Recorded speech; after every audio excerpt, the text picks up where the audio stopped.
ஆண்டவராக இயேசு கிறிஸ்துவின் நாமத்தினாலே இந்த சண்டே ஸ்பெஷல் வழியாக உங்களை சந்திப்பதில் மிகுந்த சந்தோஷம்.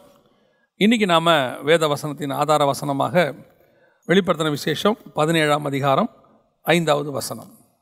மேலும் ரகசியம், மகா பாபிலோன் வேசிகளுக்கும் பூமியில் உள்ள அருவருப்புகளுக்கும் தாய் என்னும் நாமம் அவள் நெற்றியில் எழுதியிருந்தது. இந்த வசனத்திலிருந்து தான் நாம் இன்றைக்கி கர்த்தருடைய வார்த்தையை கவனிக்க போகிறோம். நாம் எல்லாம் கண்களை மூடி தேவ சமூகத்தில் ஆண்டவர் நோக்கி பார்க்க போகிறோம். சர்வ வல்லமையுள்ள எங்கள் தகப்பனே, இந்த அருமையான நாளுக்காக உமக்கு ஸ்தோத்திரம். மகிமையுள்ள கரத்தில் தாழ்த்துகிறோம்.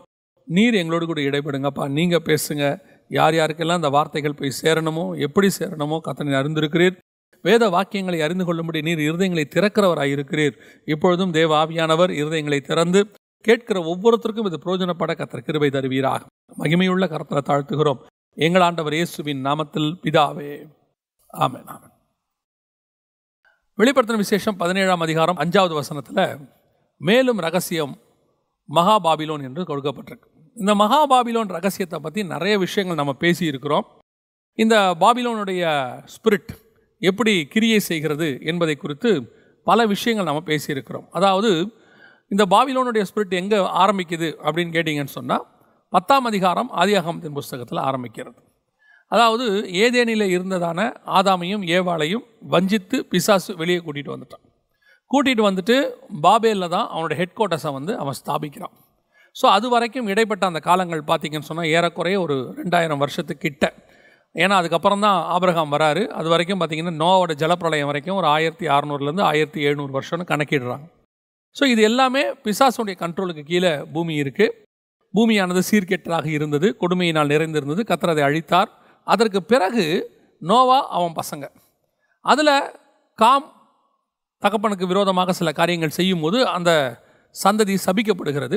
சபிக்கப்பட்ட சந்ததியாக அதில் கானானியர்கள் வருகிறார்கள். கானானியர்கள் வம்சத்திலும் இந்த யாபேத்துடைய வம்சத்திலும் அநேகர் தேவனுக்கு விரோதமாய் மாறுகிறார்கள். அதில் மிக முக்கியமான ஒரு நபர் தான் நிம்ரோத். இந்த நிம்ரோத் போய் கட்டின இடம் தான் பாபேல். அந்த பாபேல் தான் பிசாசுகளுடைய கூடாரமாக இருக்கிறது. சகல அருவருப்புகளுக்கும் வேசித்தனங்களுக்கும் தாய் அப்படின்னு சொல்லி வெளிப்படுத்தல் 17:5 சொல்லப்படுது. இந்த பாபிலோனிய ஸ்பிரிட் ஒவ்வொரு காலகட்டத்தில் ஒவ்வொருத்தர்கிட்ட கிரியை செய்யும். இந்த பாபிலோனில் இருந்த ஸ்பிரிட்டில் மிக முக்கியமானது அப்படின்னு பார்த்தீங்கன்னா நிம்ரோத்துடைய மனைவி செமிராமிஸோடைய பையன் தம்மூஸ். இவர்களை பற்றின குறிப்புகள் எல்லாம் நமக்கு பைபிளில் இருக்குது. இதை பற்றி நிறைய நம்ம பார்த்துருக்குறோம். ஆனால் இந்த வாட்டி எனக்கு ஒரு ஜெபத்தில் இருக்கும்போது உணர்த்தப்பட்ட ஒரு காரியத்தை தான் நான் உங்களுக்கு பகிர்ந்து கொள்ள விரும்புகிறேன். என்ன அப்படின்னு கேட்டிங்கன்னா, இந்த பாபேல் கோபுரத்தை முதலாக அவர்கள் கட்டுகிறார்கள். கட்டும்போது அவர்களுக்குள்ளே இருக்கக்கூடிய மிக முக்கியமான ஒரு சுபாவம், பிசாசு ஏற்படுத்தினதான ஒரு சுபாவம் என்ன அப்படின்றதான் பார்க்குறோம். அந்த சுபாவம் தான் அந்த பாபிலோனிய ஸ்பிரிட் இன்றைக்கி நம்ம எல்லாருக்குள்ளேயும் அநேகருக்குள்ளே அப்படிப்பட்டதான ஒரு எண்ணத்தை உருவாக்குகிறது. அதற்கு இடம் கொடுக்கிறவர்கள் அந்த பாபிலோனிய ஆவிக்கு இடம் கொடுக்கிறார்கள். அப்புறம் அந்த பாபிலோனிய ஆவியின் கண்ட்ரோலுக்கு அவங்க போய்விடுகிறார்கள்னு பார்க்குறோம்.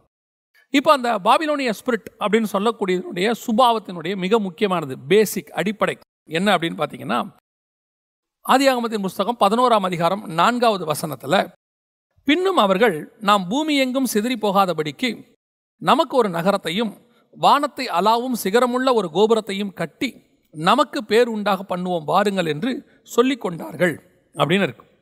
இப்போ இந்த 4வது வசனத்தில் சொல்லப்படுற மிக முக்கியமான விஷயம் இன்னும் நிறைய இருக்குது. இந்த இடத்துல அவங்க செய்யக்கூடிய சில காரியங்கள் எல்லாமே இங்கே இருக்கிறது. ஆனால் அது எல்லாத்த விட இந்த 4வது வசனத்தில் மிக முக்கியமான சில விஷயங்கள் சொல்லப்படுது. அதுதான் இன்றைக்கும் திருச்சபைக்கு அச்சுறுத்தலாக இருக்கக்கூடியதான ஒரு காரியம். அது அடிப்படையில் கிரியை செய்கிறத பார்க்க முடியுது. அதனால தான் இதை நம்ம இன்னைக்கு ஆராய்ந்து பார்க்குறோம். இப்படிப்பட்ட சுபாவங்கள் நமக்குள்ளே வரக்கூடாதுன்னு பார்க்குறோம். முதலாவது 4வது வசனத்தில் இருக்குது, பின்னும் அவர்கள் நாம் பூமி எங்கும் சிதறி போகாதபடிக்கு அப்படின்னு இருக்கு. பூமி எங்கும் சிதறி போகாதபடிக்கு நாம் ஒரு இடத்துல கூடியிருப்போம் அப்படின்னு சொல்லி அவங்க டிசைட் பண்ணுறாங்க. இந்த டிசிஷன் தப்பா அப்படின்னு கேட்டிங்கன்னு சொன்னால், இன்றைக்கி உலக பிரகாரமாக நான் எப்பவும் சொல்லுவேன், ஒரு விஷயத்தை நம்ம ரொம்ப கரெக்டாக புரிஞ்சுக்கணும். ஹெவன்லி கவர்மெண்ட் ரூல் அப்படின்னு ஒன்று இருக்குது, கிங்டம் ரூல். அதாவது ராஜ்ய பாரம். அவர் ராஜாவாக இருக்கிறார், நம்முடைய ஆண்டவர் ராஜா.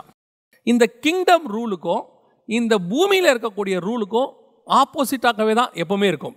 ஏன் அப்படின்னு கேட்டிங்கன்னா, இந்த கிங்டம் ரூல் என்பது, ராஜாவுடைய ஆளுகை என்பது வித்தியாசமான சட்டத்திட்டங்களை உடையது. டெமோக்ரஸி என்பது, ஜனநாயகம், இப்போ நாம் இருக்கிறது ஜனநாயகம் என்பது வித்தியாசமானது. இன்னும் சொல்ல போனால் தேவனுடைய திட்டத்துக்கு விரோதமாக மனிதனை செயல்பட வைக்கிறது தான் பிசாசினுடைய திட்டம். இப்போ தேவன் பூமிக்கு ராஜாவாக இருந்தார், வானத்துக்கும் பூமிக்கும் அவர் தான் ராஜாவாக இருந்தார். அப்போ அவருடைய ரெப்ரசன்டேட்டிவாக ஆண்டவர் வந்து ஆதாம் கையில் கொடுத்து ஆண்டு கொள்ளுங்கள்னு சொல்கிறார். இப்போ அந்த ஆளுகையை பிசாசு தந்திரமாக வாங்கிட்டான். வாங்கின பிறகு இந்த பூமியில் அவன் என்ன செய்கிறான்னா தன்னுடைய ராஜாக்களை ஏற்படுத்துகிறான் எல்லா இடத்திலும். ஆனால் இஸ்ரவேலுக்கு மட்டும் ராஜா இல்லாமல் இருக்கு. காரணம், ஆண்டவர் சாமுவேல்கிட்ட சொல்கிறாரு, அவர்கள் உன்னை அல்ல என்னை தள்ளினார்கள். கர்த்தர் தான் அவங்களுக்கு ராஜாவாக இருக்கார். ஹெவனுக்கும் அவர் தான் ராஜா, இஸ்ரவேலுக்கும் அவர் தான் ராஜா. இப்போ இஸ்ரவேலர்களை தூண்டி விடுறான் பிசாசு, எங்களுக்கு ஒரு ராஜா வேண்டும். இது என்ன மெத்தடு? Worldly method. உலகத்தில் இருக்கிறவங்களாம் தங்களுக்கு ஒரு ராஜாவை அவங்க ஏற்படுத்துகிற மாதிரி, ஒரு கோத்திரத்துலேருந்து யாரோ ஒருல ஏற்படுத்துகிற மாதிரி எங்களுக்கு ஒரு ராஜா வேணும்னு கேட்குறோம். இது ஃபஸ்ட்டு ஸ்டெப். இப்போ கர்த்தர் வந்து ஜனங்களே கேட்ட பிறகு சரின்னு விட்டு கொடுத்துட்டார். அதற்கு பிறகு இந்த ராஜாவை தேர்ந்தெடுக்கிற அதிகாரம் யார் கையில் இருக்குது அப்படின்னு கேட்டிங்கன்னா தேவன் கையில் இருந்துச்சு. அவர் தான் ஃபஸ்ட்டு சவுலை தேர்ந்தெடுக்கிறாரு. அப்புறமா பார்த்தீங்கன்னு சொன்னால் தாவீதை தேர்ந்தெடுக்கிறார். இப்போ இதற்கு விரோதமாக பின்னாட்களில் புரட்சிகள்லாம் ஏற்பட்டு தேவன் தேர்ந்தெடுக்கக்கூடாது, எங்கள் ராஜாவை நாங்களே தேர்ந்தெடுக்கணும். அப்படி வந்தது தான் இந்த டெமோக்ரஸி, இந்த மாதிரி காரியங்கள்லாம். இன்றைக்கி உலகத்துக்கு இதுதான் கரெக்ட். அவங்க அப்படி தான் அந்த முடிவு எடுத்து வச்சுருக்கிறாங்க. ராஜ்யபாரம் தப்பு அப்படிங்கிறத வந்து ஒரு காலகட்டத்தில் இன்னும் சொல்ல போனால் உலகம் உண்டாகி இந்த 6000 வருஷத்தில், ஏறக்குறைய 6000 வருஷத்தில் கிட்டத்தட்ட 5600 வருஷம், கிட்டத்தட்ட 5500 வருஷத்துக்கு மேலேன்னு வச்சுக்கோங்களேன், இது வரைக்கும் ராஜ்யபாரம் தான் இருக்குது. இந்த கடைசி 100, 150, 200 வருஷமாக தான் ராஜ்யபாரங்கள் ஒழிக்கப்பட்டு இந்த டெமோக்ரஸி, டிக்டேட்டர்ஷிப்பு, நம்ம என்னென்ன சொல்கிறோமோ எல்லாமே கொண்டு வரப்பட்டது இந்த கடைசி காலத்தில் தான். அது வரைக்கும் இந்த ராஜ்யபார கான்செப்ட் தான் இருந்துச்சு. சரி, இந்த மாதிரி நிறையா இருக்குது. இப்போ நம்ம அங்கெல்லாம் போகலைன்னு வச்சுக்கோங்களேன். அதே மாதிரி தான் ஆண்டவர் சொன்ன ஒரு மிக முக்கியமான விஷயம் ஆதாம்கிட்ட சொன்னது என்ன அப்படின்னு கேட்டிங்கன்னு சொன்னால், நீங்கள் பலுகி பெருகி பூமியை நிரப்புங்கள், டோட்டல் வேர்ல்டையும் நீங்கள் போய் ஃபுல்ஃபில் பண்ணணும் அப்படின்னு. இது கர்த்தருடைய திட்டம். இப்போ இதுக்கு அகைன்ஸ்டாக பிசாசு செய்யக்கூடிய ஒரு விஷயம் என்ன அப்படின்னா, நாம் பூமி எங்கும் சிதறி போகாதபடிக்கு நம்ம ஒரே இடத்துல ஸ்டே பண்ணுவோம் அப்படின்னு சொல்கிறோம். இன்றைக்கும் நாம் ஒரு இடத்துல இருக்கக்கூடியவங்க, இந்த பூமியை நீங்கள் சேட்டிலைட்டில் பாருங்கள், நம்ம சொல்கிறபடி 70% கடல் இருக்குது, 30% லேண்ட் இருக்குது. இந்த 30% லேண்ட்லேயும் மனுஷன் ஆக்கிரமிப்பு பண்ணாத லேண்ட் எவ்வளோ இருக்குன்னு பாருங்களேன். மனுஷன் எப்போவுமே ஒரே இடத்துல கூடி கூடி கூடி கூடி அங்கேயே தான் இருக்கான். அவன் கர்த்தர் சொல்கிறார், நீ பலுகி பெருகி பூமியை நிரப்பு. இப்போ நம்ம என்ன சொல்கிறோம், 700 கோடி மக்கள் இருக்கிறோம். 700 கோடி மக்கள் இருக்கும் பொழுது ஜனத்தொகை பெருகிருச்சு, மக்கள் தொகைக்கு இருக்கணும். ஆக்சுவலாக நீங்கள் பாருங்கள், இந்த 700 கோடி மக்களும் சிதறி போய் பூமி எங்கும் பரம்பி இருந்தாங்கன்னா போதுமான இடம் நமக்கு இருக்குது. ஆனால் இவங்க வாழ்வதற்கு தகுதியான இடம்னு ஒன்று உருவாக்கிக்கிட்டு அது மேலே மாடி கட்டி நம்ம இங்கே தான் இருக்கிறோம். இப்போ கவர்மெண்ட்டே என்ன செய்து நல்லா கவனிச்சிங்கன்னா, இதை எக்ஸ்பேண்ட் பண்ணுறாங்க, சிட்டியை எக்ஸ்பேண்ட் பண்ணுறாங்க, இன்னும் கொஞ்சம் வெளியே போங்க, துணை நகரம் உண்டாக்குறாங்க. இது கவர்மெண்ட்டே அதை செய்கிறாங்க. ஜனங்க அதுக்கு விருப்பப்படலை. ஜனங்க இன்னும் நெருங்கி இருக்கவே இருக்கிறாங்க, சிதறி போகாதபடிக்கு ஒரு இடத்துல இருக்கணும் அப்படின்னு. இது உலக பிரகாரமாக பாபிலோனிய மெத்தட். கர்த்தர் சொன்னது எல்லா இடத்துலையும் பரம்பி நீங்கள் நிரம்புங்க அப்படின்னு சொல்லி. இப்போ இந்த ஸ்பிரிட்டு சபைகளுக்குள்ள, கிறிஸ்தவர்களுக்குள்ள, ஆவிக்குரியவர்களுக்குள்ள எப்படி கிரியை செய்யுது அப்படின்னு சொல்லி நீங்கள் பார்த்தீங்கன்னு சொன்னால், ஒரு காலகட்டத்தில் சபையினுடைய நோக்கம் என்ன, சபை உருவாக்கப்பட்டதனுடைய நோக்கம் என்ன? இப்போது முதல் சபை அப்போஸ்தலர்களை கர்த்தர் உருவாக்குகிறார். அப்போஸ்தலர்களுக்கு கொடுக்கப்பட்டதான அசைன்மெண்ட் என்ன அப்படின்னு பார்த்தீங்கன்னு சொன்னால், நீங்கள் உலகம் எங்கும் போய், அவர் சொல்லும் போதே பாருங்களேன், எருசலேமிலும், அடுத்து யூதேயாவிலும், அடுத்து சமாரியாவிலும், அடுத்து பூமியின் கடைசி பரியந்தமும் எனக்கு சாட்சிகளாக இருப்பீர்கள். இப்போ கர்த்தருடைய நோக்கமே நீங்கள் உலகமெங்கும் போகணும் அப்படிங்கிறது தான் தேவனுடைய திட்டம். இப்போ இந்த தேவனுடைய திட்டம் இப்படி இருக்கும்போது நாம் என்ன செஞ்சோம்? இன்னும் நீங்கள் முதலாவது சபையை எடுத்துக்கொள்ளுங்க, அப்போஸ்தலர்களே எடுத்துக்கொள்ளுங்க. அவங்க என்ன செஞ்சாங்கன்னு நீங்கள் நினைக்கிறீங்க அப்படின்னு பார்த்தீங்கன்னு சொன்னால், அவங்க சொல்லக்கூடியதான ஒரு வார்த்தை அப்போஸ்தலர் நடபடிகளை நீங்கள் பாருங்கள், 5ஆம் அதிகாரத்தில் நீங்கள் வாசிக்கும் போது, அவர்கள் தங்களுக்குன்னு ஒரு கம்யூனிட்டியை ஒன்று உருவாக்கிடுறாங்க. கம்யூனிட்டின்னா தங்களுக்கு ஒரு திட்டத்தை உருவாக்கி அவங்க சிதறி போகாதபடிக்கு அவங்க சொல்லக்கூடியதான ஒரு வார்த்தையை கவனிங்க. அப்போஸ்தலர் நடபடிகள் 6ஆம் அதிகாரம் 1, 2, 3 வசனங்கள் நீங்கள் வாசித்து பார்த்தீங்கன்னா, அந்நாட்களிலே சீஷர்கள் பெருகின போது அவங்க எல்லாம் ஒரு இடத்துல கூடி சாலமோன் மண்டபத்தில் அவங்களுக்குன்னு ஒரு திட்டத்தை வகுக்கிறாங்க. வகுத்து என்ன பண்ணுறாங்க, அவங்க சொல்கிறாங்க, உங்களுக்கு நீங்களே இந்த பந்தி விசாரிப்புக்காரங்க இதெல்லாம் ஏற்படுத்திக்கங்க, நாங்களோ வென்றால் ஜெபம் பண்ணுவதிலும் தேவ வசனத்தை போதிக்கிற ஊழியத்திலும் இடைவிடாமல் தரித்திருப்போம் அப்படின்னு இருக்கு. இந்த யோசனை சபையார் எல்லாருக்கும் பிரியமாக இருந்தது. அதற்கு பிறகு என்ன நடக்குது அப்படின்னு பார்த்தீங்கன்னா, இவங்க கொஞ்சம் பேரை செலக்ட் பண்ணுறாங்க, கைகளை வைக்கிறாங்க. ஆனால் பரிசுத்த ஆவியானவர் என்ன செஞ்சாரு? திருவுளம் பற்றினாரா? அவங்கள செலக்ட் பண்ணாரான்னா எதுவுமே இருக்காது. ஏன்னா அது தேவ திட்டம் இல்லை. தேவ திட்டம் இவங்க சாலமோன் மண்டபத்தில் இருக்கிறது இல்லை. தேவ திட்டம் பரிசுத்த ஆவி வர வரைக்கும் எருசலேமில் இருக்கிறது. அதற்கு பிறகு அவர்கள் பூமி எங்கும் சிதறி போவது. இதுதான் காடோடைய பிளான். ஆனால் இவங்க என்ன பண்ணுறாங்க? பரிசுத்த ஆவி வந்தாச்சு, ஜனங்களுக்குள்ள ரிவைவல் வர தொடங்கிருச்சு. 3000 பேர் 5000 பேர் ரட்சிக்கப்படுறாங்க. இப்போ ரட்சிக்கப்பட்டவங்களால அடுத்து என்ன செய்யணும்? அத்தனை ரெடி பண்ணி இவங்கள பூமி எங்க சிதறி போக பண்ணணும். ஆனால் என்ன நடக்குது? இவர்கள் சிதறி போகாதபடிக்கு ஒரு இடத்துல சாலமன் மண்டபத்தில் கூடுறாங்க. ஒரு இடத்துல கூடி வந்துட்டு இப்போ அடுத்த லெவலுக்கு போகிறாங்க. பிரச்சனை வர ஆரம்பிக்குது. அடுத்த லெவலுக்கு போகிறாங்க. என்ன பண்ணுறாங்க? நாங்கள் ப்ரேயருக்குன்னு ஒரு குரூப் உருவாக்கிட்டோம், நாங்கள் டாப்பில் இருப்போம், அதுக்கு அடுத்த ஒரு லெவல் நீங்கள் இருங்க, நீங்கள் தான் இதெல்லாம் பார்த்துக்கணும் அப்படின்னு ஒரு செட்டப் உருவாக்குறாங்க. இது தேவனுடைய திட்டமா?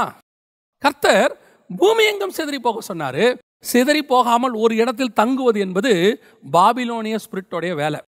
பாபிலோனில் தான் அவங்க சொல்லுவாங்க, நம்ம பூமி எங்கும் சிதறி போகாதபடிக்கு. கர்த்தர் என்ன பண்ணார்னு நீங்கள் நினைக்கிறீங்க? அப்போஸ்தலர் நடவடிக்கைகள் 8ஆம் அதிகாரம் 4வது வசனம், சிதறி போனவர்கள் எங்கும் திரிந்து சுவிசேஷ வசனத்தை பிரசங்கித்தார்கள் அப்படின்னு இருக்கு. அதோடைய அர்த்தம் என்ன அப்படின்னா, இவர் எருசலேமிலும் யூதேயாவிலும் சமாரியாவிலும்னு சொல்லியிருக்கிறாரு. இவங்க எருசலேமிலும் யூதேயாவிலுமே இருக்கிறாங்க. சமாரியாவுக்கு பிளானே இல்லை. இப்போ கர்த்தர் சிதறி போக பண்ணார். 8ஆம் அதிகாரத்துலேருந்து பாருங்க, சமாரியாவில் நடக்கும் எல்லாமே. சமாரியாவில் பிலிப்பை பற்றி தொடங்கிடும். அதுக்கப்புறம் பாருங்க, ஆண்டவர் அங்கிருந்து சிதறி போக பண்ணுவார். எங்கே போவோம்? உலகம் எங்கும் போகும். கிரேக்க தேசத்துக்கு போகும், பவுல் வந்துருவார், அதுக்கு பிறகு எல்லாம் போகும். அப்போ காடோடைய பிளான் எக்ஸ்பேன்ஷன். காடோடைய பிளான் உலகம் முழுவதும் போகுதல். கர்த்தருடைய சித்தம் பூமியை நிரப்புதல், போய் சகல ஜனங்களுக்கும் சுவிசேஷம். இன்னைக்கு நாம இதே பாபிலோனர்கள் பண்ண தப்ப நாம செஞ்சுக்கிட்டு இருக்கிறோம். என்ன செஞ்சிட்டு இருக்கிறோம்?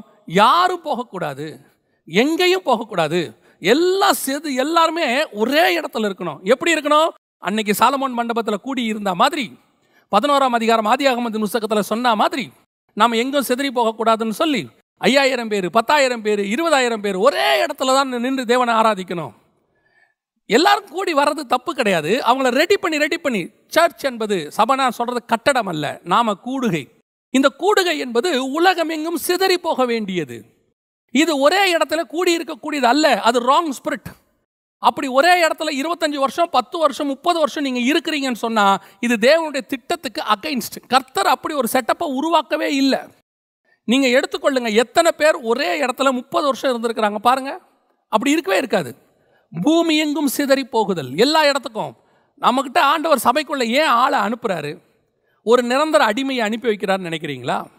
3 தலைமுறைக்கு ஒரு விசுவாசியை நமக்கு கொடுக்குறாரு நீங்க நினைக்கிறீங்களா? அல்ல. அது உள்ள ஒரு சுவிசேஷங்க இருக்கான், அது உள்ள ஒரு போதகன் இருக்கிறான், அது உள்ள ஒரு மெய்ப்பன் இருக்கான், அதுக்குள்ள ஒரு தீர்க்கதரிசி இருக்கான். அதை கண்டுபிடிக்க வேண்டியது சபையினுடைய வேலை. சபை நான் சொன்னா உடனே எல்லாருமே கோச்சிக்கிறாங்க, சபைக்கு விரோதமாக பேசுகிறோம், பாஸ்டர்ஸை பேசுகிறோம். இல்லவே இல்லை. அங்கே வர ஒவ்வொருத்தருக்குள்ளையும் பணக்காரன் ஆகிறதான ஸ்பிரிட் மட்டும் இல்லை. வரவனை அத்தனை பேரையும் ஆசீர்வாதம் பேசி உன்னை பிஸ்னஸில் பெரிய ஆள் ஆக்குவார், உன்னை இப்படி ஆக்குவார் அப்படி ஆக்குவாருன்னு சொல்கிறோம். நீங்கள் யோசிச்சு பாருங்க, நம்ம சபைக்கு 100 பேர் வரான், எத்தனை பேர் ஊழியக்காரனாக வரான்? அதில் எத்தனை பேர் ஊழியக்காரனாகிறான்? இல்லை அழைப்பு வேணுமே, அவனுடைய அழைப்பை நீங்கள் பைபிளில் எடுத்து பாருங்கள். என்ன அழைப்புன்னு யோசித்து பாருங்கள். வெளிப்படுத்தின விசேஷம் 1ஆம் அதிகாரம் 5-6 வசனம் என்ன சொல்லுது? நம்மை ராஜாக்களும் ஆசாரியருமாய் அழைத்திருக்கிறார். காடோடைய பிளானே நம்முடைய அழைப்புக்குள்ள 2ம் இருக்கு, ராஜாக்களும் ஆசாரியரும். ராஜானா பூமிக்குரிய ராஜா இல்லை, அது நம்ம நல்லா தெரிஞ்சுக்கணும். நம்ம ராஜாக்களுக்கு என்ன இன்டர்பிரேஷன் கொடுக்குறோம்? பூமியில் ஆசீர்வாதமாக கிங் மாதிரி இருக்கணும், நாம் இங்கே பெரிய ராஜ்யபாரம் காட்டணும், அதை சொல்லலை. இயேசு கிறிஸ்து மெல்கிசேதேக்கின் முறைமையின்படி ராஜாவும் ஆசாரியருமாய் இருக்கிறார். அப்போ இயேசு ராஜாவாக இருந்தாரா பூமியில்? ஆனால் அவரை ராஜான்னு தான் கூப்பிட்டாங்க. யூதரின் ராஜான்னு சொன்னாங்க. கழுத மேலே உட்கார வச்சு கூட்டிகிட்டு வந்தாங்க. பிலாத்து எழுதி போட்டார், யூதருக்கு ராஜாவை பிறந்திருக்கிறவர் எங்கேன்னு எழுதி போட்டார். அப்போ இயேசு கிறிஸ்து ராஜாவா? இயேசு கிறிஸ்து 2 வகையான ஊழியத்தை உடையவராக இருந்தார். அந்த மெல்கிசேதேக்கின் முறைமையில் 2 இருக்கு. அதில் முதல்ல அவர் ஆசாரியத்துவ ஊழியத்தை முடித்திருக்கிறார். இன்னும் ராஜ்யபாரம் வரவில்லை. பிதா சொல்றாரு, உம்முடைய சத்துருக்களை பாதபடியாக்கி போடும் வரைக்கும் நீர் என்னுடைய வலது பார்சத்திலே உட்கார்ந்திருக்கிறாரு. 1000 வருஷ அரசாட்சி பின்னாடி வரும். அதனால தான் வசனம் சொல்லுது, அவரோடு கூட பாடுகளை சகித்தோமானால் அவரோடு கூட ஆளுகையும் செய்வோம். மரித்தவர்கள் உயிர்த்து அவரோடு கூட அரசாண்டார்கள். அந்த ஆளுகையை தான் சொல்லுது. அப்ப இப்ப நமக்கு கொடுக்கப்பட்டிருக்கிறது என்ன? ஆசாரியத்துவம். உள்ள வந்திருக்கிற அத்தனை பேரையும் ஆசாரியத்துவத்துக்குள்ள கர்த்தர் கொண்டாந்துருக்கிறாரு. மெல்கிசேதேக்கின் முறைமையில உங்ககிட்ட கொடுக்கப்பட்டவன் அத்தனை பேருக்குள்ளேயும் ஒரு ஆசாரியத்துவம் இருக்கு. அவன் லேவியனா இருக்கலாம், ஆசாரியனா இருக்கலாம், பிரதான ஆசாரியனா இருக்கலாம், என்ன மினிஸ்ட்ரின்னு கண்டுபிடிக்கணும். புதிய ஏற்பாட்டை பொறுத்த வரைக்கும் சுவிசேஷகனாக இருக்கலாம், மெய்ப்பனாக இருக்கலாம், போதகனாக இருக்கலாம், தீர்க்கதரிசியாக இருக்கலாம். அவனுக்குள்ள என்ன இருக்கு? நாம இன்னைக்கு எத்தனை பேர் அப்படி கண்டுபிடிக்கிறோம்? எத்தனை பேர் அப்படி உருவாக்குகிறோம்? இல்லை நம்முடைய பிராக்டிஸ் அவனை உருவாக்கக்கூடியதாக இருக்கிறதா? அவனை நம்ம அப்படி செஞ்சிருக்கிறோமா? முதல் பேசிக் அடிப்படையிலேயே எனக்கு ஒரு திட்டம் வருது. அது வந்து நான் இப்போ சொல்லுவேன், சபைன்றது கூட இல்லை, எல்லா ஊழியர்களுக்குள்ளேயும், ஒரு எவாஞ்சலிஸ்டுக்குள்ளேயும் சரி, ஒரு தீர்க்கதரிசிக்குள்ளேயும் சரி, இந்த பாபிலோனிய ஸ்பிரிட் கிரியை செய்யுது. என்ன ஸ்பிரிட் கிரியை செய்யுது? என்ன கிட்ட ஒருத்தர் வந்துட்டான், ஒரு விசுவாசி என்கிட்ட வந்துட்டானா அவனை தக்க வச்சுக்கணுங்கிற எண்ணம் எனக்கு வருது. அவனை தக்க வச்சுக்கிறதுக்கு நான் என்ன பண்ணுறேன்? ஒரு டேட்டா பேஸை உருவாக்குகிறேன். ஒரு டேட்டா பேஸை உருவாக்கி அவனுக்கு நான் என்ன பண்ணுறேன்? மாதம் என் மினிஸ்ட்ரியை பற்றின இன்ஃபர்மேஷன் அவனுக்கு கொடுக்குறேன். கொடுத்துட்டு என் தேவைகளை அவங்ககிட்ட நான் சொல்கிறேன். சொல்கிறது மாத்திரம் இல்லாதபடிக்கு, அவன் என்னை விட்டு போயிடாதபடிக்கு, என்னை மறந்துடாதபடிக்கு 1ஆம் தேதி அவனுக்கு ஒரு வாழ்த்து செய்தியை நான் அனுப்பி விட்றேன், வாக்குத்தத்த செய்தியை கொடுக்குறேன். அவன் பர்த்டேக்கு நினைவு பண்ணி அவனுக்கு நான் வந்து என்ன செய்கிறேன்? ஒரு பர்த்டே விஷ் அனுப்புகிறேன். அப்புறம் பண்டிகை நாளுக்கு அவனுக்கு ஒரு செய்தி கொடுக்குறேன். இப்படி நான் அவனை என் கான்டாக்ட்லேயே வச்சுக்கிறேன். I am not talking only about the church, I am talking about the ministers of God. Not only pastors, even all the evangelist. ஒரு டேட்டா பேஸை உருவாக்குறோம், உருவாக்கி அவனை நம்மக்கிட்ட தக்க வச்சுக்கிறோம். அப்படி யார் சொன்னது? அதுக்கு தான் சபை இருக்குது. அவனை உருவாக்கத்துக்கு தான் சபை இருக்கு. ஒரு எவாஞ்சலிஸ்டோடைய வேலை எது வரைக்கும் இருக்குது? ஒரு எவாஞ்சலிஸ்டோட வேலையை அவனை ரட்சிப்புக்குள்ளே நடத்தி, ஆண்டவர்களை நடத்தி, ஒரு மெய்ப்பன் கையில் ஒப்படைக்கிற வரைக்கும் யார்கிட்ட இருக்குது? ஒரு எவாஞ்சலிஸ்டோடைய வேலை. பிலிப்பை எடுத்துக்கொள்ளுங்க, காந்தாகா மந்திரிக்கு எல்லாத்தையும் சொல்கிறாரு, விவரமாக சொல்கிறாரு, ஞானசானம் வரைக்கும் நடத்துகிறாரு. அதற்கு பிறகு பிலிப்பு காணப்படாமல் போனான். அப்போ அதுக்கப்புறம் எவாஞ்சலிஸ்ட் காணப்படக்கூடாது. அதுக்கப்புறம் அந்த ஆத்மாவுக்கும் எவாஞ்சலிஸ்ட்டுக்கும் என்ன சம்பந்தம் இருக்குது? அதை அப்படியே தூக்கி ஒப்படைச்சிட்டு, மெய்ப்பன் கையில் ஒப்படைச்சிட்டு, நீங்கள் பார்த்துக்கோங்க, இனிமேட்டு உங்கள் வேலை. பேதுருவும் யோவானும் அங்கே வருகிறார்கள். பிலிப்பு என்ன செய்கிறாரு? அந்த ஆத்மாக்கள் இன்னும் பரிசுத்தாவியை பெறாது இருக்க போது அவர்கள் கையில் கொடுத்துட்டு அவர் ஒதுங்கிடுறாரு. அவ்வளோதான், எவாஞ்சலிஸ்டோடைய வேலை முடிஞ்சிருச்சு, வேலை ஓவர். இன்னைக்கு நாம எவாஞ்சலிஸ்டுகள் என்ன செய்ய நினைக்கிறோம்? நமக்கு ஒரு டேட்டா பேஸை உருவாக்க நினைக்கிறோம், நமக்கு ஒரு க்ரௌடு, நம்ம ஒரு மீட்டிங்கு, அப்புறம் வாரம் சந்திக்கிற எவாஞ்சலிஸ்ட்டு, அப்புறம் கொஞ்ச நாள் எவாஞ்சலிஸ்ட் கிட்ட வரக்கூடிய விசுவாசிலாம் சேர்ந்து என்ன சொல்லுது? எங்களுக்கு இந்த மாதிரி சத்தியத்தை எங்கள் சபையில் கூட கொடுக்கறதில்ல, எங்கள் பாஸ்டர் கூட கொடுக்கறதில்ல, நீங்களே ஏன் ஒரு சர்ச்சை ஆரம்பிக்கக்கூடாது? ஆரம்பிக்கும் போது எவாஞ்சலிஸ்ட் ஆரம்பிக்கிறவர் அப்புறம் வந்து பாஸ்டர் ஆகி, ரெவரண்ட் ஆகி, அப்புறம் பிஷப் ஆகி, அழைத்த அழைப்பும் கிருபா வரவைகளும் மாறாதவைகள்னு இருக்கும்போது இது எப்படி மாறுது? என்ன? சிதறி போகக்கூடாது, எல்லாம் எங்கிட்ட இருக்கணும், வச்சுக்கணும். விசுவாசி அப்படியே, அதுவும் நல்ல பிஸ்னஸ் மேன் கொடுக்குற விசுவாசியாக இருந்தால் அவனை ஸ்பிரிச்சுவல் ஸ்டாண்டர்ட்லேயே வளர விடாமல் பிஸ்னஸ் ஸ்டாண்டர்டில் வளர வைக்கிறது. கர்த்தர் ஒன்று ஆசீர்வதிப்பார். உபாகம் 1:14 படி அப்படி ஆக்குவார், இதன்படி இப்படி ஆக்குவார். அவனை இன்னும் பிஸ்னஸ் பெருகும். எப்போ அவன் ஆவிக்குரிய வாழ்க்கையில் பெருகுவான்? அவன் பணக்காரனா சாவறதுக்கு அவன் கையில் வந்தான். பணக்காரனா சாவறதுக்கு இங்கே வர்றதுக்கு அவன் உலக பிரகாரமாக இருக்கக்கூடிய மிகப்பெரிய பணக்காரர்கள் கையில் கர்த்தர் ஒப்படைச்சிருப்பார். ஒரு போதகர் கையிலையோ எவாஞ்சலிஸ்ட் கையிலையோ ஒருத்தன் வரானா எதற்காக வரான்? அவன் பணக்காரனாக சாவதற்கு வரவில்லை, ஆவிக்குரியவனாக, சீஷனாக. ஒரு சபையினுடைய பொறுப்பு என்ன? வரக்கூடியவனை அப்படியே ஒரு விசுவாசியை மாற்றி, விசுவாசி சீஷனாகி, சீஷன் ஊழியக்காரனாகி வெளியே போய் சிதறி போய் பலிக்கு பெருகணும். இந்த தக்க வச்சுக்கிற சுபாவம் சிதறி போகக்கூடாது. எல்லாம் எங்ககிட்ட தான் இருக்கணும், எல்லாரும் நம்ம கூட தான் இருக்கணும். இது என்ன ஆவி? Babylonian spirit. எப்போ வரைக்கும் இருக்கணும்? அவனை உருவாக்குற வரைக்கும். அவனுக்குள்ளே இருக்கக்கூடிய அந்த ஆசாரியத்துவத்தை அவனுக்கு தெரியப்படுத்தணுமே, அதுக்கான மோட்டிவேஷன் நம்ம உருவாக்கணுமே. அன்னைக்கு இல்லை, ஊழியக்காரங்க அத்தனை பேரும் எல்லாருமே ஊழியக்காரன் ஆகணும்னு ஆசைப்பட்டாங்க. தங்கிட்ட வரவனெல்லாம் ஊழியக்காரன் ஆக்கணும். இப்போ பாருங்க, இயேசு தங்கிட்ட வந்தவனை 12 பேர் அப்போஸ்தலன் ஆக்கினாரு, 70 பேரை சீஷர்களாக மாத்துறாரு, 2 பேரை அனுப்பி விடுறாரு, இவங்களை உலகம் எங்கும் போக சொல்றாரு. தங்கிட்ட வரவனெல்லாம் மாற்றிக்கிட்டே இருக்காரு பாருங்க. பின்தொடர வேண்டியவன்லாம் எவன்லாம் ஊழியக்காரன், அவர்கிட்ட வரவெல்லாம் ஊழியக்காரனாக மாறுறான். இன்னைக்கு ஒரு சில ஊழியர்களை குறித்து நான் கேள்விப்பட்டிருக்கிறேன். எவாஞ்சலிஸ்ட்டை பற்றி நான் கேள்விப்பட்டேன். அவர் அவர்கிட்ட வந்த அத்தனை பேரையும் ஊழியக்காரனை மாற்றி இருக்கிறார். அவங்க மூலமாக சில நாடுகள் சந்திக்கப்பட்டிருக்குது. ஏன்? ஒரு சிலருடைய ஊழியங்கள் சில நாடுகளில் ரேடியோ வழியாக போய் அங்கே ஊழியர்கள் உருவாகுறாங்க. இன்னைக்கு நாம் அந்த மோட்டிவேஷனில் இல்லை. அதைத்தான் நான் சொல்ல வரேன். நல்லா கவனிச்சுக்கொள்ளுங்க. எலியா கையில் வந்தவங்க எல்லாருமே தீர்க்கதரிசிகளின் புத்திரர். எலியா விசுவாசிகளை தனியாக மெயின்டைன் பண்ணி தீர்க்கதரிசிகள் புத்திரர் தனியாக மெயின்டைன் பண்ணாரா? இவங்கெல்லாம் மினிஸ்ட்ரியில் இருக்கட்டும், நீங்கள்லாம் மாதம் மாதம் சந்திக்கிறதுக்கு நீங்கள் இருங்க, அப்போ தான் எங்கள் மினிஸ்ட்ரி டெவலப் ஆகும். இன்றைக்கி என்ன சொல்கிறாங்க? எல்லாருமே ஊழியத்துக்கு வந்துட்டா கொடுக்கறது யார்? கொடுக்கறது நீங்களா? கர்த்தர். நீங்கள் கொடுக்காவிட்டால் காக்கா கொடுக்கும். காக்கா கொடுக்காவிட்டால் பரலோகத்திலிருந்து தூதனை வச்சு அனுப்புவார். 5000 பேருக்கு சாப்பாடு போடணுன்னா யார் கொடுத்தாங்க? அதை மிராக்கலாக கர்த்தர் நடத்துவார். என்னைக்கு மனுஷனை நம்பி ஊழியம் நடக்குதோ அன்னைக்கு வரைக்கும் தக்க வைக்கிற மினிஸ்ட்ரி இருந்துக்கிட்டு தான் இருக்கும். என்னைக்கு இவன் கொடுக்கறதுனால தான் நம்ம வணக்கிறோம், இவனை விட்டுறக்கூடாதுன்னு என்ன வருதோ அப்போ நீங்கள் அவனை விட மாட்டீங்க. நான் மனுஷனை நம்பி அல்ல, கர்த்தரை நம்பி ஊழியம் பண்ணுகிறேன்.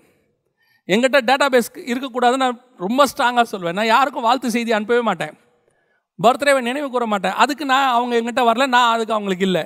சத்தியத்தை கொடுக்கறதுக்கு தான் நம்ம இருக்கிறோம், அவ்வளோதான். எதுக்கு சொல்கிறேன்? No expectations. We are only born by the spirituality. அதை தாண்டி நீங்கள் நினைவு வச்சுக்கிட்டு அன்பாக அவங்களுக்கு வாழ்த்து செய்தி சொல்கிறீங்க, அதெல்லாம் உங்கள் இஷ்டம். ஆனால் இதுக்காகவே வாழ்த்து செய்தி சொல்கிறது, தக்க வச்சுக்கிறதுக்குனே அதுக்குன்னே ஒரு கேலண்டர் போடுறது, அதுக்குன்னே ஒரு டைரி போடுறது, இல்லை, இது ராங். இந்த சிதறி போகணும். உங்ககிட்ட வரவன் எத்தனை பேர் ஊழியக்காரனாங்கிறது தான் உன் சாவில் உனக்கு இருக்க போகிற மேன்மை, தெரியுமா? எங்கிட்ட வந்தவங்கள எத்தனை பேர் ஊழியக்காரனாய் மாறினா, அதுதான் பாண்டு, அதுதான் மேன்மை. சாகும்போது என்னை சுற்றிலும் எத்தனை ஊழியக்காரன் நிற்கிறான்னு பார்க்கணும், எத்தனை கிளை விட்டுருக்கிறேன், எத்தனை பிரான்ச்சஸ் போயிருக்கு. முதலாவதாக பாபிலோனிய ஸ்பிரிட், பூமி எங்கும் சிதறி போகாதபடி கர்த்தர் சொல்கிறாரு, சிதறிப்போ, எல்லா பக்கமும் சிதறிப்போ. உங்ககிட்ட வரவனை உருவாக்கணுங்கிற மைண்டு உனக்கு இருக்கணும். இதை எப்படி உருவாக்கலாம் பாருங்கள். ஸ்கூலுக்குள்ளே பிள்ளைகளை கூட்டிகிட்டு வராங்க. அங்கே வர பிள்ளைகளில் என்றைக்காவது அந்த டீச்சர்ஸ் நினைப்பாங்களா, இதில் ஒரு 50% மூட்டை தூக்க போக்கும், 50% சாதாரண ஒரு வேலை பார்க்க போகுது, இது ஒரு 2 தான் இன்ஜினியர் ஆகும், 1 தான் டாக்டர் ஆகும்னு இல்லை. அங்கே வரவங்க அத்தனை பேரும் நல்லா இருக்கணும்னு அந்த டீச்சர் நினைப்பாங்க. அப்படி நினச்சாதான் அந்த டீச்சர், அவங்க தான், அப்போ தான் அவங்க நல்ல டீச்சர். அதுக்கடுத்து அப்படியே ஃபில்டர் பண்ணுறாங்க. ஃபில்டர் பண்ணி நல்லா கவனிச்சு பாருங்கள். அந்த 10th முடியும் போது அத்தனை பேருக்கும் ஆளுக்கு ஒரு குரூப் இருக்கு. இதில் எங்கேயாவது இது உருப்படாது, இதுக்கு மேலே இதுக்கு வாய்ப்பு இல்லை அப்படின்னு சொல்கிற குரூப் ஏதாவது இருக்கா? இல்லை. அவன் லெவலுக்கு ஒரு குரூப்பை வச்சு எல்லாரும் வாழ்க்கையில் முன்னேறணும்னு நினைக்கிறாங்க. நான் என்ன நினைக்கிறேன் அப்படி நினைக்கிறேன்னா, என்கிட்ட வர அத்தனை பேரும் கர்த்தருக்கென்று எழும்பி பிரகாசிக்கணும், ஷைன் ஆகணும். அத்தனை பேரும் பணக்காரன் ஆகணும்னு நான் நினைக்கிறேன்ல, அத்தனை பேரும் ஆசீர்வாதமாக இருக்கணும்னு நினைக்கிறேன். ஆசீர்வாதமாக இருக்கட்டும், தப்பு கிடையாது. ஆனால் அத்தனை பேரும் ஊழியக்காரன் ஆகணும்னு நான் நினைக்கணும். இல்லைங்க, அது அழைப்பு கர்த்தருடையது. நீங்கள் நினைங்க, அழைப்பு கர்த்தருடையது. உங்களுக்கு அந்த ஃபேக்ட் வேணும்ல, எனக்கு அந்த பாரம் வேணும்ல. என்னை நம்பி ஆண்டவர் ஒரு 10 பேரை பேச சொல்கிறாரு, இதில் 10 ஊழியக்காரன் உருவானா நல்லா இருக்குமே அப்படிங்கிற எண்ணம் எனக்கு வரணும். அதை உருவாக்குறது உருவாக்காதது கர்த்தர்கிட்ட இருக்குது. என்னுடைய மோட்டிவ் என்னங்கிறதா இங்கே பேச்சு. கர்த்தருடைய திட்டம் வேற.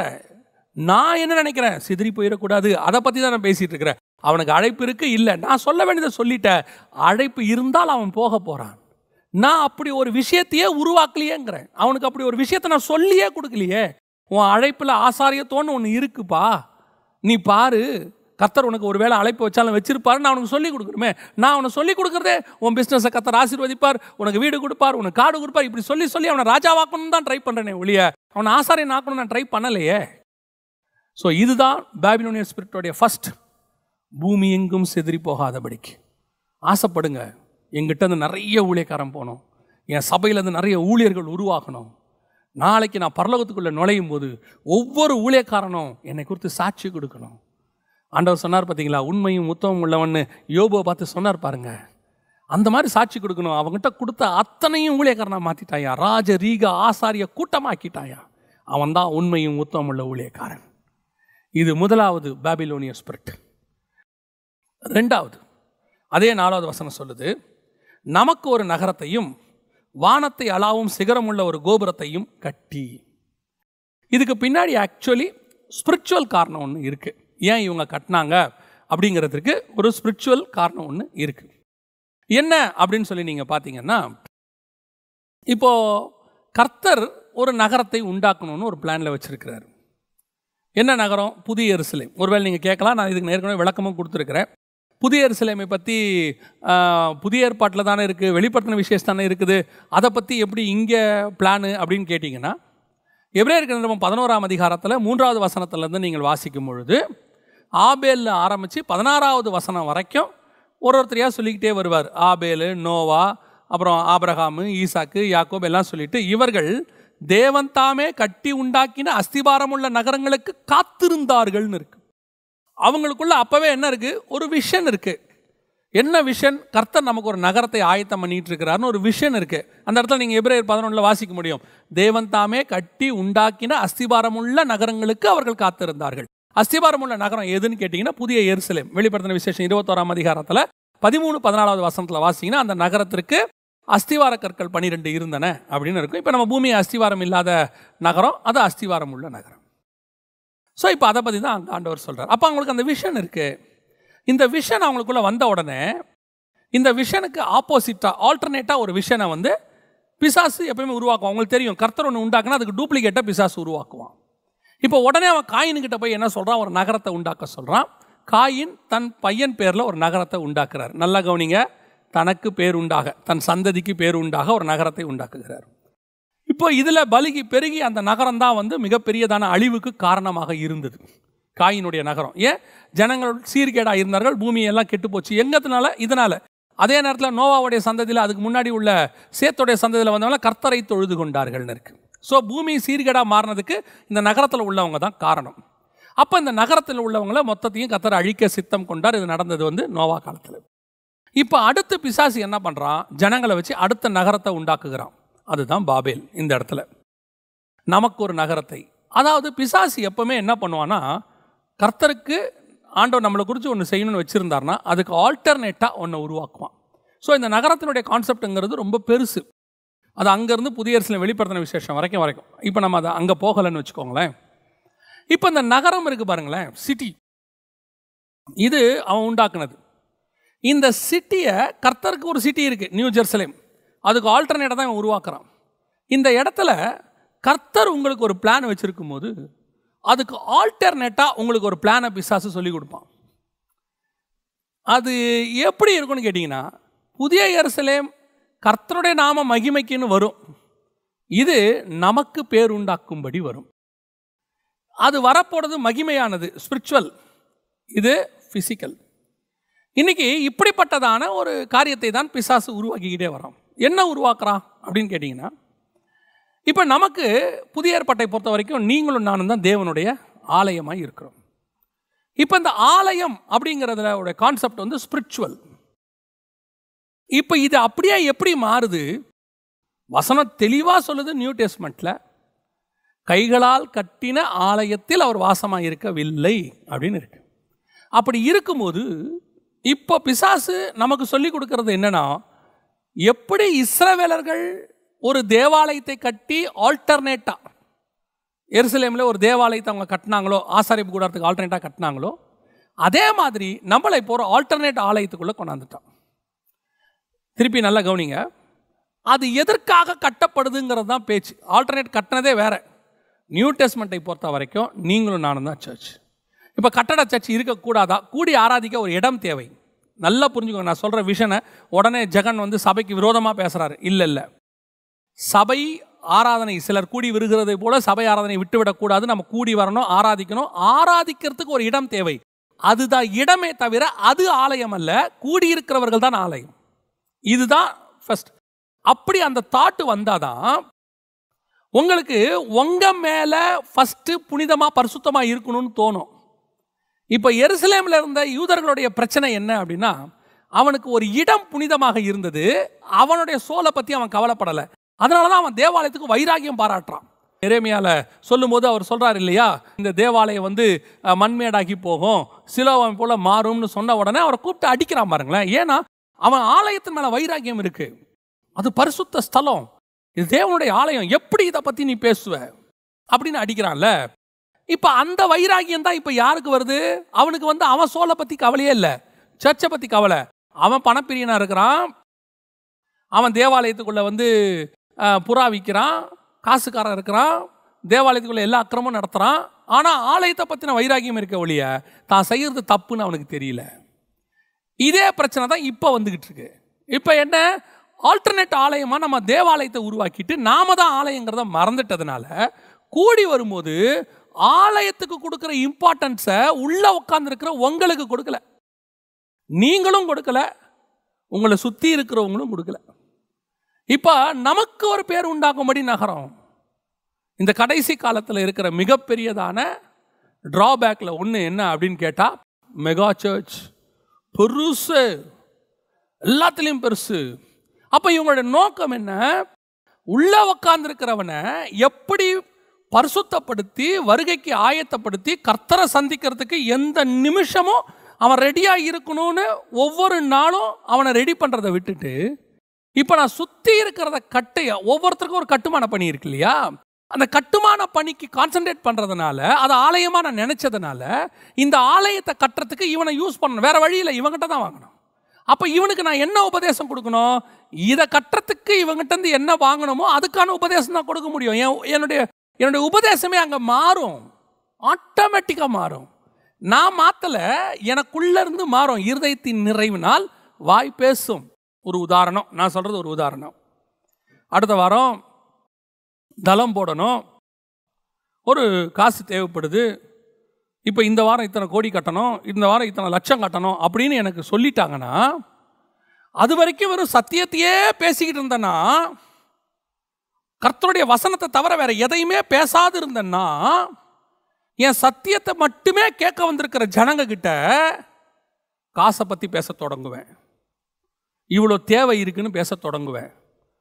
ஏன், நமக்கு ஒரு நகரத்தையும் நமக்கு ஒரு கோபுரத்தையும் நாம் கட்டணும் அப்படிங்கிறது அங்கே வந்துருச்சு. இப்போ கர்த்தர், இப்போ ஒருவேளை நீங்கள் ஆராதிக்கிறதுக்கு ஒரு இடம் வேணும், சிதறி போக முடியாது, அல்லது மழை வெயில் அடிக்குது, நமக்கு ஒரு இடம் வேணும் அப்படின்னு சொல்லி கர்த்தர் விரும்பினா என்ன நடக்கும் தெரியுமா? என்ன நடக்கும்?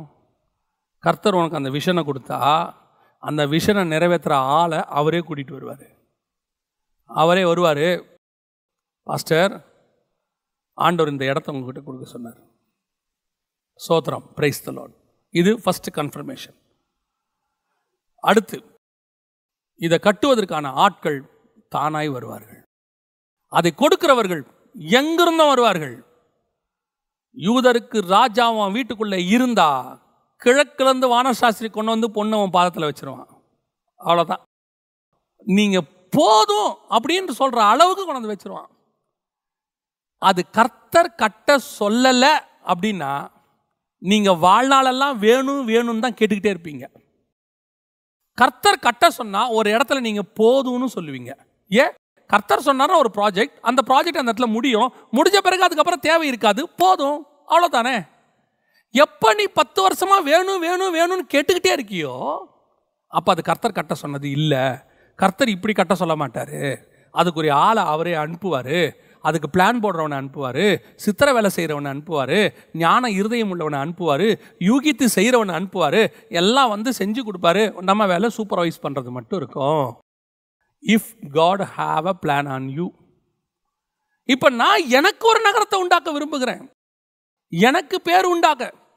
இந்த தமிழ்நாட்டிலேயே பெரிய சர்ச் இருந்து எனக்கு ஆல் ஓவர் த வேர்ல்டு எல்லா சிட்டிலையும் ஆஃபீஸ் இருக்கணும், எனக்கு எந்த ஸ்டேட்டில் இறங்கினாலும் அங்கே ஒரு வீடு இருக்கணும். இருக்கு, இப்படி ஒரு ஆசை எல்லாருக்கும் இருக்கு. இதனால் யாருக்கு பிரயோஜனம் நீங்கள் நினைக்கிறீங்க? தேவன் எங்கிட்ட கொடுக்குற ஆள் ஆலயம் ஆக்கிறதுக்கு தான் உள்ளே வரான், அவனை வச்சு ஒரு ஆலயத்தை உருவாக்குறதுக்கு இல்லை. உள்ளே வரவன்லாம் ஆலயமாக மாறணும், அவன் ஆலயத்தை போய் அவன் ஆலயங்கள் உருவாக்கணும். நான் இப்போ எந்த மோட்டிவில் இருக்கேன், இப்போ ஆட்டோமேட்டிக்காக என்னுடைய மெசேஜே மாறும். அப்போ அவன் எதுக்கு வந்தான்? ஆத்ம பசிக்கு வந்தான். இப்போ நான் அவனை எப்படி பயன்படுத்துகிறேன்? ஒரு ஏடிஎம் மிஷினாக பயன்படுத்துகிறேன். ஆட்டோமேட்டிக்காக ஏடிஎம் மிஷினாக பயன்படுத்துங்க, வாங்குங்க, அது வேறு விஷயம். ஆட்டோமேட்டிக்காக அவன் ஆத்மாவுக்கு தேவையான அந்த சாப்பாடு அந்த 45 நிமிஷத்தில் அவனுக்கு கிடைக்காம போயிடுச்சு. இப்போ சில நேரத்தில் நீங்கள் சாப்பிடாமல் போனீங்கன்னு வச்சுக்கோங்களேன், யாருக்கும் தெரியாது. ஒரு வேளை நீங்கள் சாப்பிடலன்னா யாருக்கும் தெரியாது. தாய் மட்டும் கண்டுபிடிச்சிருவாங்க, அது வேறு விஷயம். மற்ற யாருக்கும் அது தெரியாது. அப்படி நீங்கள் போவீங்க, ஒரு தண்ணி கிண்ணி குடிச்சிட்டு அப்படி போவீங்க. யாரும் உங்களை கேட்க மாட்டாங்க, சாப்பிட்லையே நீ, இந்த வேலை சாப்பிடல போலையே, உடம்புல ஒரு சேஞ்சஸ் வந்திருக்கு அப்படின்லாம் ஒன்றுமே தெரியாது. அதுக்கப்புறம் 2வது வேலை சாப்பிடலன்னு வச்சுக்கோங்க, 3வது வேலை சாப்பிடலன்னு வச்சுக்கோங்களேன், ஆட்டோமேட்டிக்காக உங்களுக்குள்ள சேஞ்சஸ் வர தொடங்கும். அதே மாதிரி தான் நீங்கள் முதல்ல போய் சபைக்கு போய் உங்கள் ஆத்மாவுக்கு தேவையான வசனம் கிடைக்கலன்னு வச்சுக்கோங்களேன், உடனே உங்களுக்கு தெரியாது, உடனே உங்கள் ஆத்மா வீக் ஆகாது. ஏற்கனவே போட்ட ஆகாரத்தில் கொஞ்சம் ஸ்ட்ராங்காக தான் இருக்கும். அப்புறம் 1 வாரம், அப்புறம் 1 மாதம், அப்புறம் 2 மாதம், ஆட்டோமேட்டிக்காக உங்கள் ஆத்மா ஒரு தொய்ந்து போகிற அனுபவத்துக்கு வரும். இப்போ ஆட்டோமேட்டிக்காக நீங்கள் ஸ்பிரிச்சுவலி வீக் ஆகுவீங்க. நீங்கள் ஸ்பிரிச்சுவலி வீக் ஆகும்போது உங்கள் பேச்சு மாறும், நீங்கள் பார்க்கறது மாறும், உங்களுடைய ஸ்பிரிச்சுவாலிட்டியோட சென்சிட்டிவ்னஸ் மாறும். ஒரு ஷார்ப்னஸ், ஸ்பிரிச்சுவல் ஷார்ப்னஸ் உங்களுக்கு ஒன்று இருந்திருக்கும், அது குறைஞ்சிருக்கும். அப்போ இதெல்லாம் தப்புன்னு அப்படி ஷார்ப்பாக உணர்ந்த நீங்கள் அப்புறம் அதே காரியத்தை ரொம்ப கேஷுவலாக உட்காந்து செஞ்சிட்டு இருப்பீங்க. இதுக்கு காரணம் நீங்கள் ஒரு பக்கம், இன்னொரு பக்கம் உங்களுக்கு ஆத்மாவை வீக் ஆகிட்டே போகுது. ஏன் இங்கே வரக்கூடிய சாப்பாடு எந்த சாப்பாடாக இருக்குது? உங்கள் ஆத்மாவுக்கு தேவையான சாப்பாடு வரல, உன் சரீரத்துக்கு தேவையான சாப்பாடு வந்துட்டுருக்கு. ஸோ எனக்கு ஒரு நகரத்தை நான் உண்டாக்கணுங்கிற தாட் எனக்கு வரவே கூடாது. எனக்கு ஒரு நகரத்தை அவர் உண்டாக்கிக்கிட்டு இருக்கிறாரு. என்னுடைய வேலை எங்கிட்ட வந்தவனை நான் சபையாக மாற்றணும், அவனை ஆலயமாக மாற்றணும். அப்போ ஒரு ஊழியக்காரனுக்கு இந்த பூமியில் எதுவுமே இல்லையா? ஆஸ் பர் வேர்ஸ் எதுவுமே இல்லை, ஆஸ் பர் வேர்ஸ் இல்லை. சில நேரத்தில் ஆண்டவரே சில காரியங்களை செய்ய சொல்கிறாரு. நோவாவை பேழை கட்ட சொன்னார், நெகேமியாவை அலங்கம் கட்ட சொன்னார், மோசேயை ஆசாரிப்பு கூடாரம் கட்ட சொன்னார், சாலமோனை தேவாலயம் கட்ட சொன்னார். இப்படி ஒவ்வொருத்தருக்கும் ஒவ்வொன்று சொல்கிறாரு. ஆஸ் பர் கர்த்தருக்கு ஏதோ திட்டம் இருக்குது. ஒருவேளை உங்களுக்கு அப்படி ஒரு சபை கட்ட சொல்லியிருக்கலாம், ஒருவேளை உங்கள் ஊழியத்தின் பாதையில் ஒரு காலேஜ் கட்ட சொல்லியிருக்கலாம், பைபிள் காலேஜோ, அல்லது உங்களுடைய ஊழியத்தின் பாதையில் உங்களுக்கு ஒரு தேவைக்கான ஒரு இடத்த ஆண்டவர் கொடுக்கலாம். சொன்னவர் அவரே செய்வார். யாருக்கிட்டையும் உங்களை போய் காம்ப்ரமைஸ் பண்ண விட மாட்டார். உங்கள் மெசேஜ் மாறாது, உங்களுடையதான எந்த ஆக்டிவிட்டீஸும் மாறாது. பணக்காரனை பார்த்தா குனிய மாட்டீங்க, அவனுக்கு ஏற்ற மாதிரி உங்கள் பேச்சு மாறாது. நீங்கள் எந்த இடத்துலையும் உங்கள் ஸ்பிரிச்சுவல் ஸ்டாண்டர்டு மாறாமல் இருக்கும். இது சத்தியத்தை பேசிட்டு போயிட்டே இருப்பீங்க. தேவைகள் சந்திக்கப்பட்டு கொண்டே இருக்கும். அதுதான் திருப்பியும் சொல்கிறேன், ஆண்டவர் சொன்னால் அவர் செய்வார். யாருக்கிட்டையும் அதை சொல்ல வேண்டிய அவசியம் இல்லை. நமக்கு பேர் உண்டாகணும்னா தான். கர்த்தருக்கு பேர் உண்டாக்குறது என்னது? வரவனை ஆலயமாக மாற்றுறது. என்னை நம்பி கொஞ்சம் பேரை கொடுத்துருக்காரு. அது எவாஞ்சலிஸ்டாக கூட இருக்கட்டும். உங்களோட கூட்டங்களுக்கு 5000 பேர் வரான். எதுக்கு வந்திருக்கான்? ஆண்டவரை ஏற்றுக்கொள்றதுக்காக வந்திருக்கான். உங்களை நம்பி கர்த்தர் அனுப்பியிருக்காரு. அவங்ககிட்ட சொல்ல வேண்டியது காஸ்பல், அவனுக்கு செய்ய வேண்டியது ஹீலிங், அவனுக்கு கொடுக்க வேண்டியது டெலிவரன்ஸ், அவனுக்கு கொடுக்க வேண்டியது கார் வாங்குற ஃபார்முலா கிடையாது, வீடு கட்டுறதுக்கான காரியம் கிடையாது. அவனுக்கு ஆத்மாவுக்கு தேவையானது தான் அங்கே பேசணும். மிச்சத்தை கர்த்தர் பார்த்துக்கொள்வார். அவனை பணக்காரன் ஆக்கணும்னா ஓவர் நைட்டில் அவர் ஆக்கிட்டு போயிடுவார். நமக்கு தேவை அவருக்கு பேர் உண்டாகணும். எனக்கு பேர் இன்றைக்கி கடைசி காலத்தில் ஹீரோ வர்ஷிப் வந்துக்கிட்டே இருக்கு. அதிகப்படியாக நீங்கள் பாருங்கள், நான் ஏன் மினிஸ்ட்ரி பாப்புலர் ஆகணும், என்னுடைய ஊழியம் பாப்புலர் ஆகணும், ஏன் பேர் அப்படியே போகணும். நல்லா தெரிஞ்சுக்கொள்ளுங்க, ஊழியம் என்பது என்னை ஆண்டவர் கொண்டு வந்தது, நம்ம எல்லாரையுமே கொண்டு வந்தது அவர் மகிமைப்பட. எங்கிட்ட ஒரு ப்ராஜெக்ட் கொடுத்துருக்காரு, அந்த ப்ராஜெக்டை செய்யறதுக்கு தான் கர்த்தர் கூட்டு வந்தார் ஒழிய என்னை உயர்த்தது அவர் வேலை.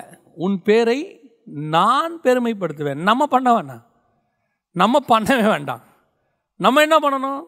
போஸ்டர் அடித்து நம்ம ஃபோட்டோவை பெருசாக போட்டு நம்மளே ஃபோட்டோ எடுத்து நம்மளே மேக்கப்லாம் போட்டு நின்று ஃபோட்டோ ஒன்று எடுத்து கையில் கொடுத்து இதை போடுங்க, இப்படி போடுங்க, இந்த சைஸில் போடுங்க, ஃபாண்ட்டு இப்படி போடுங்க, கீழே 9 வரங்களை பெற்றவர்னு போடுங்க, பக்கத்தில் என்னுடைய டிகிரியெல்லாம் மறந்துடாமல் போடுங்க, ஒரு காலகட்டத்துக்கு அப்புறம் குடும்பமாக போடுங்க. இது நமக்கு நாமே பேர் உண்டாக பண்ணுறது. உங்கள் பேரை பெருமைப்படுத்தணுன்னா இப்போ யோசிச்சு பாருங்கள். ஆபிரகாமை பார்த்தோமா? நமக்கு யாருக்காவது ஆபிரகாமை தெரியுமா? நம்ம பிறந்ததுலேருந்து ஆபிரகாம் பற்றி கேள்விப்பட்டிருக்கோமா? 30 வயசில் இயேசுவை ஏற்றுக்கிட்டோம், இல்லை 18 வயசில் ஏற்றுக்கிட்டோம், எப்பயோ ஏற்றுக்கிட்டோம். ஏற்றுக்கொண்ட பிறகு படித்தோம், இதில் ஆபிரகாம் பேர் இருக்குது. நமக்கு ஒரு பிள்ளை பிறந்தா ஆபிரகாம்னு பேர் வைக்கிறோம். அவன் நம்ம தாத்தாவா? Spiritually relationship. இதுதான் அவன் பேரை பெருமைப்படுத்துறது. எப்படி? எங்கேயோ இருந்த சினையார் தேசத்தில் கல்தேயர் பட்டணத்தில் பிறந்த ஒரு நாடோடியாய் ஊராய் சுற்றி கொண்டிருந்த ஒரு கூடாரவாசியின் பெயரை தமிழ்நாட்டில் பிறந்த எதையோ ஒரு மூலையில் இருக்கிற ஒரு பிள்ளைக்கு நான் வைக்கிறேனே, இதுதான் பேரை பெருமைப்படுத்துதல். எனக்கு நானே போடுறது பேரை பெருமைப்படுத்துறது இல்லை. ஒரு பத்திரிகையை போட்டால் முதல் பேஜிலேருந்து கடைசி பேஜ் வரைக்கும் ஃபோட்டோ, எல்லா பேஜ்லேயும் ஃபோட்டோ இருக்குது, எல்லா பேஜ்லேயும் ஃபோட்டோ இருக்குது, விதவிதமாக இருக்குது. அது உங்கள் பத்திரிகை, நீங்கள் போட்டுக்கோங்க, தப்பு கிடையாது. என்னை நானே பிரஸ்தாபப்படுத்துவதற்காக இங்கே வரவில்லை. அவர் பெருகவும் நான் சிறுகவும் வேண்டும். இன்றைக்கி பவுலை பாருங்கள், நம்ம பார்த்தோமா பவுல் எப்படி இருப்பார்? இன்றைக்கும் டிபேட் நடக்குது. பவுல் உயரமாக இருப்பார், குட்டையாக இருப்பார், அவருக்கு ஒரு கண் இருக்காது, என்னென்னமோ சொல்கிறாங்க. கருப்பாக இருப்பார், விரும்பத்தக்க ரூபம் அவருக்கு இல்லை, என்னென்னமோ சொல்கிறாங்க பவுலை பற்றி. என்ன வேணால் இருந்துட்டு போட்டோங்க. எங்கேயோ பிறந்த பவுல் பேரை இன்னைக்கு வைக்கிறான் பாருங்க, 2000 வருஷம் கழிச்சியும் வைக்கிறான் பாருங்க. இதுதான் கர்த்தர் பேரை பெருமைப்படுத்துதல். நாளைக்கு நீ போன பிறகு இப்படி ஒரு ஊழியக்காரன் இருந்தான், இவன் பேரை என் பிள்ளைக்கு நான் வைப்பேன்னு என்னைக்கு நினைக்கிறானோ அன்னைக்கு தான் உன் பேர் பெருமைப்படுது. இன்னைக்கு எத்தனை ஊழியக்காரங்க பேர் மறக்கப்பட்டு போச்சு, எத்தனை ராஜாக்கள் பேர் மறக்கப்பட்டு போச்சு, எத்தனை சயின்டிஸ்ட் பேர் மறக்கப்பட்டு போச்சு, எத்தனையோ நோபல் பிரைஸ் வாங்கினவங்க பேரெல்லாம் மறக்கப்பட்டு போச்சு. உலக சரித்திரத்தையே புரட்டி போட்ட எத்தனையோ அரசர்கள் பேர் இன்னைக்கு மறக்கப்பட்டு போச்சு. ஹிஸ்ட்ரியில் கூட இல்லை, இன்னைக்கு இல்லை. ஆனால் ஒன்றுமே இல்லை, கர்த்தருக்கு கீழ்ப்படிஞ்ச யாக்கோபுடைய பேரும், ஈசாக்குடைய பேரும், ஆபிரகாமுடைய பேரும், இன்னைக்கு யோவானுடைய பேரும், பேதுருவுடைய பேரும் இன்னைக்கு வருதே. ஏன்? 2000 வருஷம் கழிச்சு இருக்கே. ஏன்? அதுதான் உண்மையிலேயே பேரை பெருமைப்படுத்துதல். அவர் பெருக நீ வாழ்ந்தால் உன் பேரை அவர் பெருமைப்படுத்துவார். நமக்கு பேர் உண்டாகணும் நீ எதையாவது செஞ்சீங்கன்னு வச்சுக்கோங்க, 3 தலைமுறைக்குள்ளே காணாமல் போயிடும். 3ஆவது தலைமுறை நீ இருக்க மாட்ட, உன் தலைமுறையில் உன் பேரையே இல்லாமல் பண்ணிவிடுவாங்க. எப்பவுமே நினைக்கணும், கர்த்தருக்கு பேர் உண்டாக நான் இருக்கணும். என் பேர் எவ்வளோக்கு எவ்வளோ மறையுதோ அவ்வளோக்கு அவ்வளவு நல்லதுன்னு சொல்லணும். கர்த்தருடைய பேர் தான் வரணும்னு சொல்லணும். அந்த ஆசை உனக்குள்ளே இருக்கணும். உன்னை கேட்காம உன் ஃபோட்டோவை அவன் எடுத்து போகிறான், அது அவன் இஷ்டம். நீ சொல்லியே அவன் கேட்கல, அதை விட்டுருங்க. நீ ஆசைப்படாத, அதுதான் கேள்வி. எனக்கு இப்படி இந்த மாதிரி ஆங்கிளில் இப்படி இருக்கணும். எவ்வளோக்கு எவ்வளோ நான் இல்லாமல் போகிறேனோ அவ்வளோக்கு அவ்வளோ நல்லது. அவர் பெருகவும் நான் சிறுகவும் வேண்டும். இந்த பாபிலோனிய ஸ்பிரிட், முதலாவது கர்த்தருடைய திட்டம் உலகமெங்கும் சிதறி போகுதல். இந்த பாபிலோனிய ஸ்பிரிட் சிதறி போக விடாது, உங்களை அப்படியே ஒரே இடமா வச்சுக்க விரும்பும். 2வது, நமக்கு பேர் உண்டாகும்படி செய்யும். நாம் வந்தது கர்த்தருக்கு பேர் உண்டாக்கும்படி, நமக்கு பேர் உண்டாக்க அல்ல. நம்ம ஜெபம் பண்ண போகிறோம். சர்வ வல்லமை உள்ள எங்கள் தகப்பனே, இந்த கடைசி காலத்தில் கிரியை செய்கிற பாபிலோனிய ஆவிகளுக்கு எங்களை விலக்கி பாதுகாத்துக் கொள்ளுங்கப்பா. திருச்சபைகளை மாத்திரமல்ல, திருச்சபைகளில் இருக்கிற விசுவாசிகள் ஒவ்வொருத்தரையும் கர்த்தர் வேலியடைத்து பாதுகாத்துக் கொள்வீராக. ஆண்டவரே, எத்தனையோ போராட்டங்களுக்கு மத்தியில் அவங்க வராங்கப்பா. இந்த ஆவிக்குரிய போராட்டத்தை ஜெயிக்க, உமக்கு முன்பாக ஜெயம் பெற்றவர்களாய் வந்து நிற்க கர்த்தர் கிருபை தருவீராக. இந்த வசனங்கள் அவர்களுக்குள்ளே 100க்கு 100 பலன் கொடுப்பதாக. இருதயங்களை திறந்து உள்ளே அனுப்புகிற ஆண்டவர் அனுப்பும்படி நாங்கள் ஜெபிக்கிறோம். ஆசீர்வதியும் வழி நடத்தும். எங்கள் ஆண்டவர் இயேசுவின் நாமத்தில் ஒப்பு கொடுத்து ஜெபிக்கிறோம் எங்கள் ஜீவனுள்ள நல்ல பிதாவே. ஆமென், ஆமென்.